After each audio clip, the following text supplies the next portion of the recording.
చాలా మంది ఏమనుకుంటారు, డిజైనర్ బేబీస్ అంటే ఫ్యాన్సీగా మనకి హైట్ ఇంత ఉండాలి, స్కిన్ కలర్, హెయిర్ కలర్ ఇలా పెట్టుకొని డిజైన్ చేసుకుంటే రేపు ఇలాంటి కండిషన్స్ లో యాక్చువల్లీ ఒక సైంటిఫిక్ దీంట్లో ఏమైంది అని అంటే, ఒక బేబీకి చాలా సక్సెస్ఫుల్ గా మనకి ఇలాంటి డిసీజ్ ని మనం ఎలిమినేట్ చేసి ఒక హెల్దీ ప్రెగ్నెన్సీని, ఒక హెల్దీ బేబీని పుట్టిన తర్వాత ఆ బేబీకి వాళ్ళ పేరెంట్ యొక్క డిసీజ్ క్యారీ ఫార్వర్డ్ అవ్వలేదు. కానీ ఆ బేబీ గ్రోత్ ఏదైతే ట్రాక్ చేసామో ఆ బేబీకి ఫ్రీక్వెంట్ గా హెల్త్ రిలేటెడ్ ఇష్యూస్ రావడము, అల్టిమేట్ గా బేబీ డెత్ అవ్వడము కూడా జరిగింది.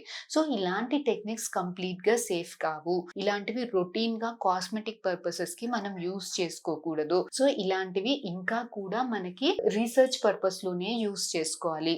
సో ఇలాంటివి మనం ఓన్లీ చాలా బేబీకి హెల్త్ రిలేటెడ్ ఎఫెక్ట్స్ ఉన్నాయి, బేబీకి ఏదైనా ప్రాణాపాయమైన కండిషన్స్ ఉంది పేరెంట్స్ కి, అది బేబీస్ కి రాకూడదు.